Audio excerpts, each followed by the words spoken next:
Hi good morning. તો આજે આપણે સમજવા જઈ રહ્યા છીએ આજના વિડીયો લેશનમાં સ્ટાન્ડર્ડ 11નું જે યુનિટ 4 છે તેને આપણે કન્ટિન્યુ કરવા જઈ રહ્યા છે. Part 2 mind body and medicine. તો તેના વિશે આજે આપણે ભણવા જઈ રહ્યા છે. તો ચલો સમજીએ આપણો આ પેરેગ્રાફ. તો આપણે આ પાર્ટને સ્ટાર્ટ કરવા પહેલાં આપણા વિડીયોને સ્ટાર્ટ કરવા પહેલાં જો તમે મારી ચેનલને સબસ્ક્રાઈબ ન કરી હોય તો પ્લીઝ પહેલાં સબસ્ક્રાઈબ કરી દો અને વિડીયોને લાઈક જરૂરથી કરજો. Thank you. ચલો સ્ટાર્ટ કરીએ આપણું આજનું આ lesson. So let's get started.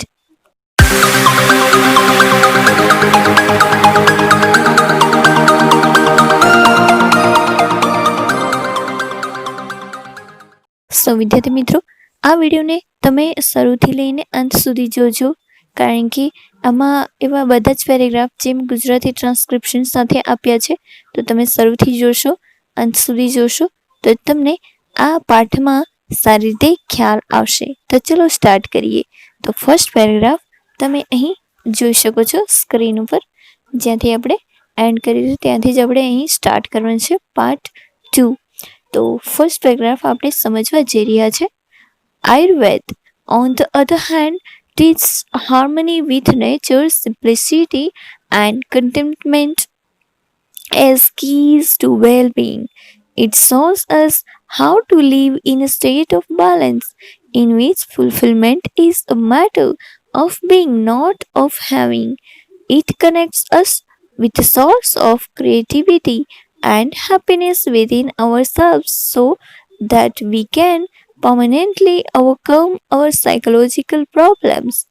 Ayurveda provides a real solution to our health problems, which requires to change how we live, think and observe. Yes, તો જેમ કે આપણે આગળ સમજી ગયા છે કે અહીં સાયકોલોજીકલ અને મેન્ટલી રીતે જે અસર થતી હોય છે આપણી બોડી, આપણા દિમાગ ઉપર, તો તેની અહીં વાત કરી છે કે આમ જોવા જઈએ તો બીજી તરફ આયુર્વેદ એક સુખાકારી માટેની એક આપણા શરીર માટેની એક ચાવી છે. તો એક આયુર્વેદ છે એ હેપીનેસ તરીકેની એક ચાવી તરીકે ઓળખાય છે અને તે કુદરતી છે. આમ તો જોવા જઈએ તો તેની સાદગી અને સંતોષ સાથે સંવાદિતા શીખવે છે આયુર્વેદ, અને તે અમને એટલે કે આપણને એ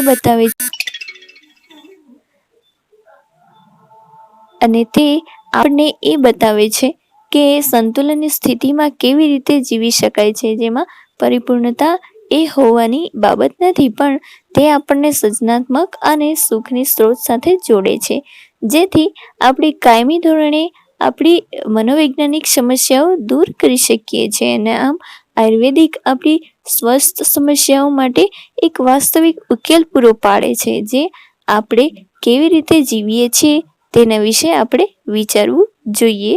તો આ છે આયુર્વેદ વિશે. So let's see another paragraph. જેમ કે આપણે આગળ વધવા પહેલાં તમે અહીંયા જોઈ શકો છો કે લેવલ ઓફ આયુર્વેદિક હિલિંગ. તો જેમ આપણે પહેલાં તો આયુર્વેદિક વિશે સમજી ગયા, તો એના મેઇન ઉપચારક છે જે સ્તર છે એ કયા છે, તો એ અહીં જણાવવામાં આવ્યા છે કે લેવલ્સ ઓફ આયુર્વેદિક હિલિંગ્સ, આયુર્વેદિક ઉપચારના સ્તરો. સો જોઈએ, Ayurveda recognize 4 primary levels of healing. અહીં જે આયુર્વેદના 4 આયુર્વેદિકના જે ઉપચારના સ્તર અહીં આપવામાં આવ્યા છે. ફર્સ્ટ, ડિઝીઝ ટ્રીટમેન્ટ, એટલે કે અહીં વાત કરીશ કે રોગની સારવાર માટેનું. ડિઝીઝ પ્રિવેન્ટેશન, એટલે કે રોગ નિવારણ કરવા માટે. લાઈફ એન્હાન્સમેન્ટ, જીવન વૃદ્ધિ કરવા માટે. અને ફોર્થ, અવેરનેસ ડેવલપમેન્ટ, જાગૃતિ વિકાસ કરવા માટે. તો આ છે આયુર્વેદ હિલિંગ લેવલ્સ. ઓકે, સો ચલો પેરેગ્રાફ સમજીએ. તો આ પેરેગ્રાફ તમારી સમક્ષ અહીં સ્ક્રીન ઉપર છે, જોઈએ. For most of us, medical treatment begins when we fall ill. It is a form of disease treatment, a response to a condition that has already occurred. It aims at fixing something already broken. However, if medicine begins with the treatment of disease, it is a failure because disease is already harming us. At this last stage, we are left with no option but using drugs and surgery which may have many side effects in the long run. Yes, વાત કરે છે ટ્રીટમેન્ટની, medical ટ્રીટમેન્ટની વાત કરી છે કે આ પરિક્રમાએ જણાવ્યું છે કે આપણામાંના મોટાભાગના લોકો માટે જોવા જઈએ તો જ્યારે આપણે બીમાર પડીએ છીએ ત્યારે તબીબી સારવાર શરૂ થાય છે, પ્રાથમિક સારવાર શરૂ થાય છે અને તે રોગના ઉપચારનો એક પ્રકાર છે. એવી સ્થિતિનો પ્રતિસાદ જે પહેલેથી જ હોય છે તે પહેલેથી કંઈક ને કંઈક ઠીક કરવાનું લક્ષ્ય રાખે છે. જો કે રોગની સારવારની દવા શરૂ થાય છે ને તેમાં નિષ્ફળતા છે, કારણ કે રોગ છે એ આપણને પહેલાંથી જ નુકસાન પહોંચાડી શકે છે. અને આ અંતિમ તબક્કે આપણે જાગી જઈએ છીએ કે આપણી પાસે દવાઓ અને ઓપરેશન સિવાયનો બીજો કોઈ ઉપયોગ હોતો નથી, કોઈ વિકલ્પ બાકી રહેતો નથી અને તેનાથી જ લાંબા ગાળે આપણા સુધી એવી ઘણી બધી આડઅસર થઈ શકે છે. તો આ છે અહીં જ્યારે આપણે બીમાર પડીએ છીએ અને ત્યારથી જ આપણે મેડિસિન લેવાનું સ્ટાર્ટ કરીએ તો ખરેખર એ એક આડઅસર બની જતી હોય છે આપણા શરીર માટે, આપણા મન માટે. તો આ છે. સો નેક્સ્ટ પેરેગ્રાફ અહીં તમે જોઈ શકો છો સ્ક્રીન ઉપર.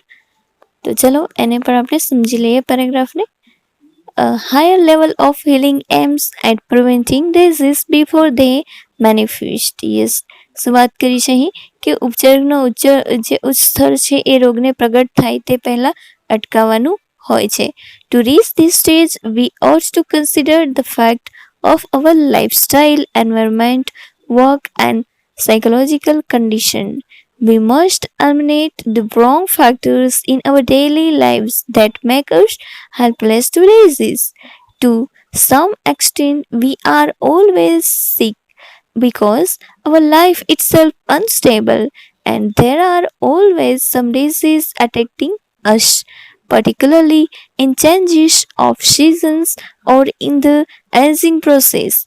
Health is a matter of health is a matter of continual adjustment, like navigating a ship upon the sea. Our health is an ongoing concern.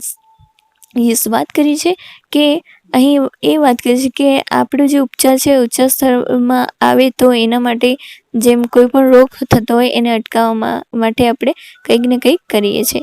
તો આ તબક્કે પહોંચવા માટે આપણે આપણી જીવનશૈલી, વાતાવરણ, કાર્ય અને માનસિક સ્થિતિની હકીકત ધ્યાનમાં લેવી જોઈએ જ્યારે આપણે બીમાર પડીએ ત્યારે. અને આપણે આપણા રોજિંદા જીવનમાં ખોટા પરિબળોને દૂર કરવા જ જોઈએ કે જે આપણને રોગ માટે લાચાર બનાવે છે. અમુક અંશે આપણે હંમેશા બીમાર હોઈએ છીએ કારણ કે આપણું જીવન પોતે જ આપણે અસ્થિર બનાવીએ છીએ અને હંમેશા કેટલાક એવા રોગો આપણા પર હુમલો કરે છે, ખાસ કરીને ઋતુઓના બદલાવના કારણે અથવા તો વૃદ્ધાવસ્થાના આરોગ્યના કારણે. એ જ જાણે છે કે જાણે જેમ આપણે જોઈએ તો સમુદ્ર પર જહાજ ચલાવવા જેવું આ કામ હોય છે, એટલે કે ખૂબ જ કાઠું કામ હોય છે ને એટલા માટે આપણું સ્વાસ્થ્ય છે એક ચાલુ ચિંતાજનક જીવન નીકળી જતું હોય છે. એટલે કે આપણા શ્વાસનું જે એક ધ્યાન રાખવું એ ખરેખર ચિંતાજનક હોય છે, એટલે કે ધ્યાન ખૂબ જ રાખવું જોઈએ જેથી કરી આગળ જતાં કંઈ બીજી બીમારી ના આવી પડે. તો આ છે. ઓકે, સો આપણે નેક્સ્ટ પેરેગ્રાફ જોઈએ. The third level of treatment is life enhancement therapy, which aims at improving our vitality and enabling us to live longer. It does not merely prevent disease but shows us how to increase our positive energy. However, Ayurveda aims at creating health, avoiding disease, and helping us living longer. Yes, તો વાત કરી છે કે સારવારના ત્રીજો તબક્કા એટલે કે ત્રીજો સ્તર આપણા જીવનની વૃદ્ધિનો ઉપચાર છે, જેનો હેતુ આપણે આપણી કાર્યશક્તિને સુધારવા અને આપણને લાંબુ જીવન જીવવાનું સક્ષમ બનાવવાનું હોય છે. અને તે ફક્ત રોગને અટકાવતું જ નથી પરંતુ આપણી સકારાત્મક ઉર્જા છે તે કેવી રીતે વધારવી જોઈએ તે પણ બતાવે છે. જો કે આયુર્વેદનું લક્ષ્ય આરોગ્ય બનાવવા માટે, આપણું સ્વાસ્થ્ય બનાવવા માટે, રોગને ટાળવા માટે અને આપણને લાંબા સમય સુધી જીવવા માટે મદદ કરે છે. તો આ છે આયુર્વેદનો ઉપચાર. So next paragraph. The fourth level of Ayurveda healing is awareness development. This requires a spiritual approach to life To be healthy is important, but health is not an end in itself. It is not enough merely to prolong our lives and have be better energy to do the things we want. We ought to consider what we are using our energy for and why. The quality of our awareness is the real fruit of all that we do. It is our ultimate expression, that an essence of who we really are. Our awareness is the only thing we can take with us until we die. It continues to grow even when the body and mind decline. Thus, it is our greatest aid in the aging process. Yes, ખૂબ લાંબો paragraph છે, પણ એમાં એ જ વાત દર્શાવી છે કે આયુર્વેદ જે છે, આયુર્વેદનો ચોથો ઉપચાર આપણે જોઈએ તો એ છે કે તેનો એક જાગૃતિ વિકાસનો સ્તર છે અને આને જીવન માટે આધ્યાત્મિક અભિગમની જરૂર હોય છે. એટલે કે મૂળ આધ્યાત્મિક અભિગમની જરૂર હોય છે અને તંદુરસ્ત રહેવા માટેનું આ મહત્વપૂર્ણ કારણ છે. કારણ કે મતલબ એનો એ છે કે આરોગ્ય પોતાના માટે અંત નથી હોતું. ફક્ત આપણા જીવનને લંબાવવું અને આપણી ઈચ્છા પ્રમાણે કરવા માટે સારી ઉર્જા હોવી જોઈએ તે પૂરતી નથી, પણ આપણે આપણી ઉર્જા ક્યાં અને શા માટે વાપરી રહ્યા છે તેનું ધ્યાન લેવું જોઈએ, તેનું ધ્યાન રાખવું જોઈએ. આપણી જાગૃતિની ગુણવત્તા એ આપણને, એટલે કે આપણા માટે જે કરીએ છીએ આપણે તેનું વાસ્તવિક ફળ છે. એટલા માટે જ તે આપણી અંતિમ અભિવ્યક્તિ છે અને આપણે ખરેખર કોણ છીએ તેનો સાર આપણી જાગૃતિ એ જ એકમાત્ર વસ્તુ છે. એટલે કે આપણે શું છે અને કઈ રીતે છે તે આપણી જાગૃતિ છે ને એ જ એકમાત્ર આપણી વસ્તુ છે જે આપણે મરીએ છીએ ત્યાં સુધી આપણી સાથે એ વ્યક્તિત્વ રહી શકે છે.